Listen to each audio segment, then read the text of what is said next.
Let us try to understand what is a RL circuit. First of all, why do we call it RL circuit?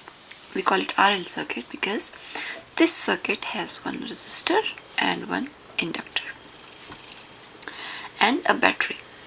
Okay, so this circuit, it has two switches. One is switch A and one is switch B.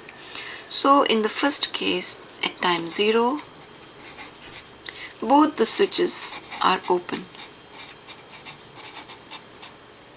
and B, both are open. Okay, and then what we do is we close the switch A. When we close switch A, it means that this will behave like a circuit which is joined at A. So in this circuit now, it will have a potential source, potential drop source, battery, a resistor and an inductor, and again to the battery. So when the switch is closed, it means that when everything is open, then the current is 0. In this, there is no current in the circuit. When the switch is closed, then there will be a current, and this current will increase from 0 to some value. It will start increasing. And now you know how an inductor will behave. Resistor, you know, so if some current is flowing, it will have some potential drop. So let's write this potential drop. Let's say at any time t, it will have some potential drop, which will be IR. But in an inductor, it will not allow any current to flow through it. So it will behave like a battery, which will, because the current is increasing, so inductor will try to decrease the current. So it will behave like a battery, which will have a positive this side and a negative this side. Okay, so this circuit can also be drawn as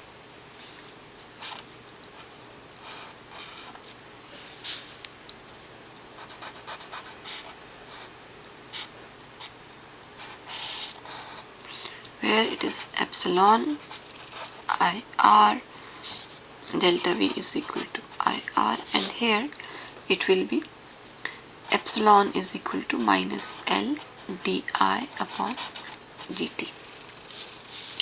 Now, inductor in a circuit behaves in a particular manner, which we need to understand before we start with this topic. At time 0, at any time t, and any time infinity. Okay. At time 0, the inductor will not allow any current to flow. It will, this battery will oppose the entire current, so there will be no current in this circuit. While when the time is infinite, then the current will be the maximum current that can flow through a circuit. And at any time t, there will be some current which will be more than this current, and it will be less than this current. So this is how an inductor will behave. In nutshell, this is how an inductor will behave. Okay. So it will oppose it. It will behave like a battery, but this is a bad battery. So initially it has some EMF, and then it will have some EMF which will decreased EMF, and then it has an epsilon of 0, no EMF at all, so it will behave just like a wire, no opposition to current. Okay, so initially it will have an epsilon which will be, let's say it's epsilon, and here it is epsilon dash, and this epsilon will be greater than this epsilon, and then after that it will have a potential drop of 0. Okay, this is how an inductor will behave in a circuit. So if I have to draw these three situations, it means that in the first case it will behave as if it is opposing all the current, and it will not allow any current to flow through it. Okay, and then let's say we call it this epsilon dash, and this as epsilon. Okay. And when there is some time t, then also it will behave like a battery, but you will have some current here. In this case there will be no current. Here you will have some current flowing through the battery. Okay, and then it will behave as if there is nothing here, and the current will be maximum. So this is how an inductor will behave. Initially it will have maximum opposition. So in the first case it will have maximum opposition to current.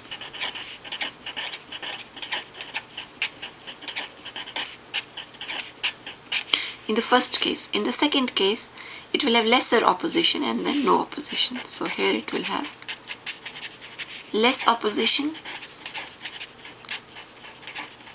and here it will have no opposition to current. Okay. This is how an inductor will behave in a circuit with time. So let's say this is time 0, this is any time t, and this is any time t infinite. So it will have some potential drop epsilon, it will have some potential drop epsilon L, it will have a potential drop of IR if the current flowing through the circuit is I. So these epsilon, they will be misleading. Let us use a subscript L here, epsilon L. Okay, so it will be the potential drop at the inductor. So let's say it's epsilon dash, epsilon L. So let us discuss this case. Okay, and let's use Kirchhoff's rule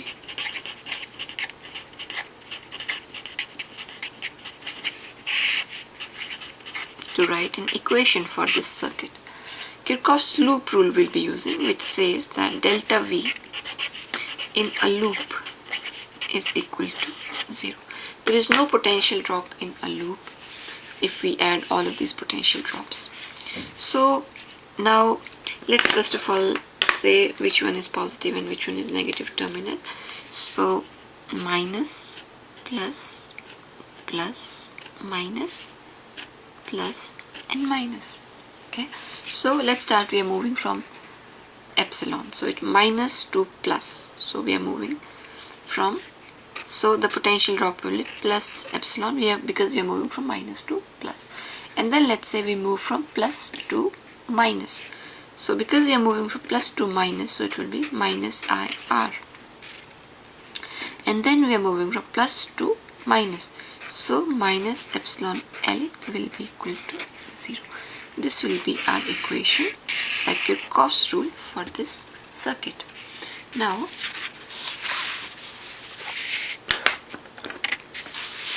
let's put the value of epsilon L. So it will be epsilon minus IR minus epsilon L will be L di upon dt will be equal to 0. Now let's try to solve this equation. So let's say that we take R common, so it will be epsilon upon R minus I will be equal to L di upon dt. So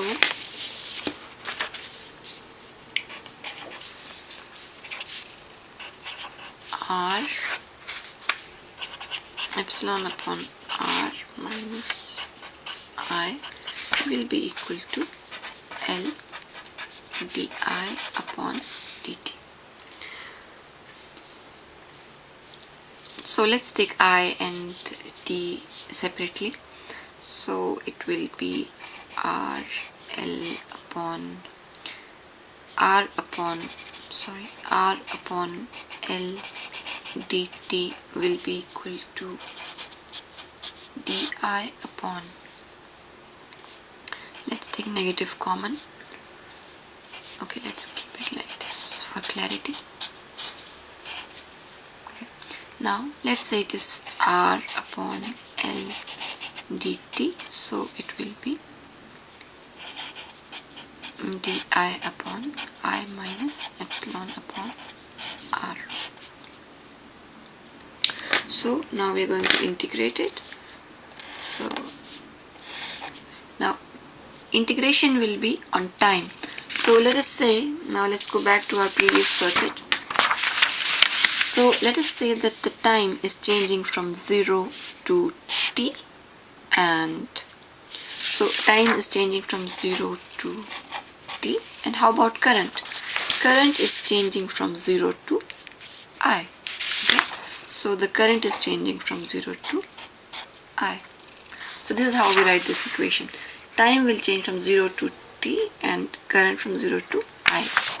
So that is why we put this limits of integration. So what we get from here is minus r t upon L will be equal to log of I minus epsilon upon r. Limit of integration will be from 0 to I. So we can also write it as log of I minus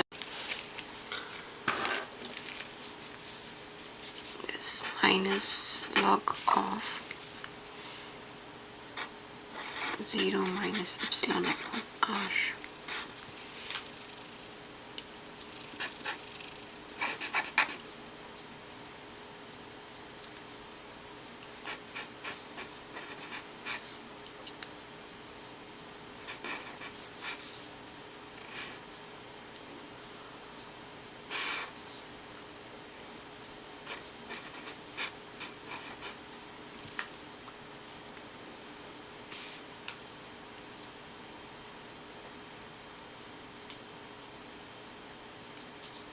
So this could also be written as exponential of minus RT upon L will be equal to I minus epsilon upon R divided by minus epsilon upon R. So it can also be written as minus epsilon upon R exponential minus RT upon L will be equal to I minus epsilon upon R, or I will be equal to epsilon upon R, you take this epsilon upon R this side, minus epsilon upon R exponential minus RT upon L. So this turns out to be epsilon upon R 1 minus exponential minus RT upon L. This will be the total current when it is varying with time. Now let us try to understand the three cases which we discussed when we started with this topic.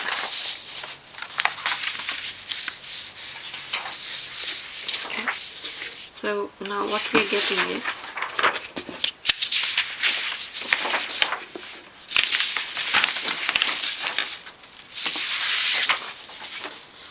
what we got is I is equal to epsilon upon R 1 minus exponential minus RT upon L. Okay, so this is how the current will change with time t. Now let's try to understand this relation. So let's say at time 0. Now at time 0, current will be equal to epsilon upon R 1 minus exponential 0. So it will be epsilon upon R 1 minus 1 will be equal to 0. So at time 0, current is 0. This is what we started with, that if the current is, so this is what we started with, that at time 0, current is equal to 0. So this is what we can get from this relation also. Now at any time t, current will be given by epsilon upon R 1 minus exponential minus RT upon L. At any time infinite. Now let's take another time, let's say infinite after that. Let's say when the time is L upon R. So when the time is L upon R, I will be equal to epsilon upon R 1 minus exponential minus 1. So it will be epsilon upon R, and this quantity turns out to be 0.632. So the current will be this much of epsilon upon R at time L upon R. While at time infinity, current will be equal to epsilon upon R 1 minus exponential minus infinity. So it will be epsilon upon R 1 minus 0, which is epsilon upon R. So it means that this will be the current at infinite time, and this current will be the maximum current. Now, when we started with this topic, then we said that at time 0 current will be 0, at time infinity current will be maximum, and when the current will be maximum, it will behave, the inductor will behave as if there is no opposition to current, so it will behave like a simple wire.